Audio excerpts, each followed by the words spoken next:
What's up guys and hello, welcome back again sa aking YouTube channel. So today's vlog, gagawa po ako ng DIY cake. So since 7 months ng aking anak today, kaya gagawa ko ng aking DIY cake. So magsimula tayo.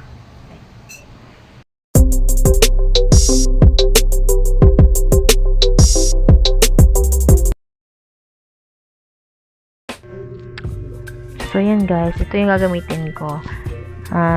Nestle cream na tapos Alaska na condense. So, yan. Yan yung gagamitin natin for today's video. Yung dalawang yan. So, yan isa bukas na kasi nilagay ko siya sa plato. Tapos, dapat pala guys, yung Nestle cream yung gagamitin nyo is yung chilled siya ng overnight. So, yan din, 4 na fudgy bar chocolate. So, 4 lang binili ko guys kasi maliit lang naman na cake yung gagawin ko. So, yun yung toppings ko design, yung yan, pink at choco. So, yan na guys. Ihalo ko na siya. Nakalagay na pala yung yan. Nakalagay na yung condense kaya medyo siya. Dinagdagan ko lang yan. Kaya medyo matigas-tigas siya tignan kasi chilled yan siya guys. Yun ang ginawa ko. Yan. Kasi mahal na ngayon yung mga bilihin guys. Kaya dapat ubusin natin ang ubusin. Walang sasayangin. So, yan. So, nilagyan ko na siya ng condense. Yan yung nilagay ko sa condense. Sa bowl siya nakalagay. Kasi, pag nagtagal yung sa isang lata, ay baka masira yung Basta, yun na. Tapos, yan. Hinalo ko lang siya. Tapos, ginamitan ko siya ng egg beaten. Tapos, yan. Hinalo ko lang siya ng hinalo.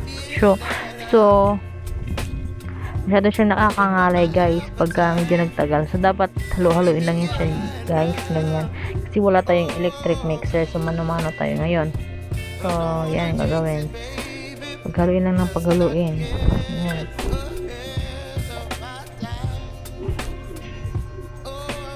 Halo ko siya, kanta-kanta lang ako yan guys.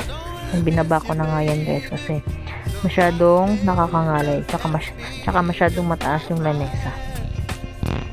Mas comfortable pag nasa baba lang. Yan. Yan, nangangali na talaga ako yan. Pag ganyan na yung texture niya yan, medyo sticky na siya. Okay na yan. So, yun. So, yan guys, yung condense. So, na po bahala dyan kung gano'n siya katamis. So, yan, okay na yun. So, lalabas ko na yung aking cake board. So, ang aking cake board pala is, tinabi ko siya nung sa red ribbon niya na yan. Kita daw ng number 7 na mas mataas yung mas mahaba yung nasa taas. So, yun na yung aking final na size ng aking yan. Charan! So, yun na yung 7 ko. So, napurma ko na siya. So, ang gagawin ko nito guys is, lalagyan ko na siya ng icing. So, okay na siya. Yan. Hinahalo-halo ko muna. Yan yung pinaghalong Nestle cream at ang ating kondensana. So, yan. Yan, itatap mo lang siya sa taas yan. Yan yung ginagawa ko. Hanggang sa mapuno mo po yung number 7 na yan. So, maliit lang po to na cake na DIY cake ko kasi yung cake board po is maliit lang din po siya. So, kaya kinakamay ko lang din po yan kasi ako lang din naman kakain at ang asawa ko. So, malinis din po yung kamay ko again. So, naghugas ako ng kamay. So, yan lang po. Same procedure lang po. Medyo, pag marami naman yung ginawa nyo mas mainom na po na damihan nyo po. So, dapat po is medyo hindi po siya yung water na So, dapat ganyan siya. Yan. So, yun na nga yung ginawa ko. Ulit-ulit lang yan. So, yun na nga yung asawa ko lumabas na. So, ganyan lang. At so, yun na nga po. Finally, ay natapos ng aking paglalagay ng condense at Nestle cream sa aking So, yan. Pagkatapos guys, ay yan lang po yung gagawin natin. Ay, nabubulo na po ako. Yan lang po yung gagawin natin. Yung kalahati ng ating hiniwa na fudgy bar ay ilalagay din natin. Parang palaman lang siya kumbaga. So, yun. So pag may mga nakikita ko yung mga medyo space na hindi, yung mga durog-durog, yun na po yung ilagay nyo po dun sa may mga part ng cake nyo na medyo may mga butas pa or mga space. So, yun lang yung kinakamay ko lang po talaga siya. So, ganyan lang po. Yan lang po yung gawin nyo. Apaka-simple lang po. So, sa condense lang po at Nestle cream at fudgy bar ay may DIY cake na tayo. So, since wala nga kaming mga gamit pang icing. So, yan na po yung final na product. So, medyo forma na po siya. So, guys, yan na po. So, ang gagawin ko po ay ka-cover ko na po siya. Kumbaga sa icing na-cover ka na sa icing dun sa cake mo para mas maganda. So, ganyan lang po gagawin nyo hanggang sa mabalot nyo po yung lahat, yung buong cake nyo. So, ulit-ulit lang po. Okay lang po na may makikita mga fudgy bar na mga crunch. Kasi, babawiin nyo lang po yun dun sa itatoppings yung mga biscuit na anong gusto nyo. So, yan lang po. So, medyo nakarang yung aking bowl dyan. So, ganyan lang po gagawin nyo. Same procedure lang po. So, pasensya na at medyo nagkakamali ako kasi kabado tayo ngayon. Charis. So, yun na nga guys. Yun lang, ganyan lang. Feel ko yun. Kitang-kita nyo naman sa mukha ko, diba? Yung anong tinitingin mo dyan. So, ganyan siya.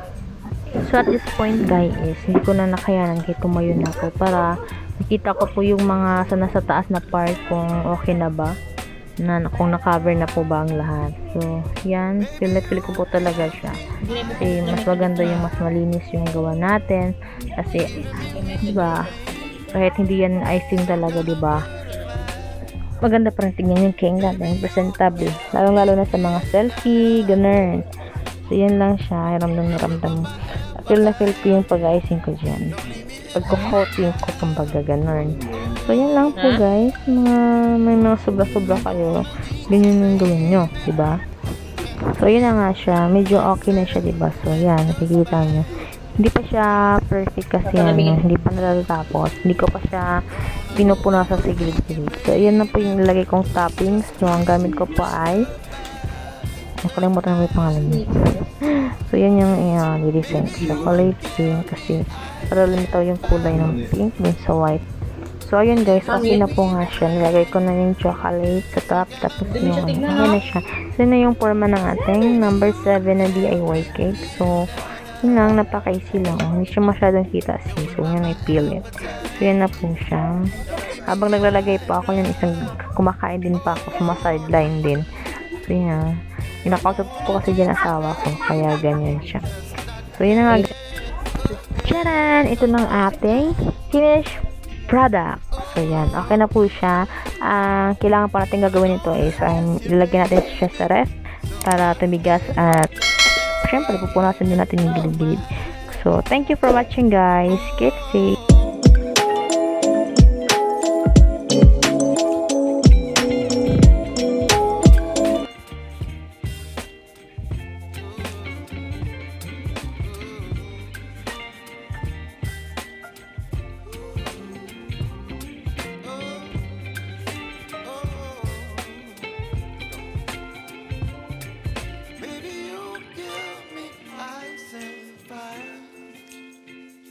You're chilling in the rain.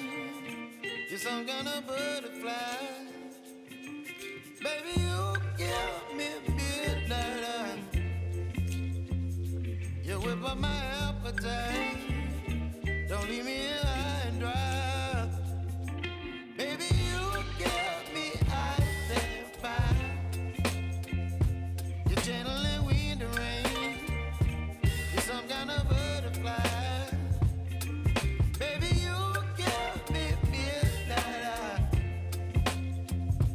You whip up my appetite. Don't leave me here.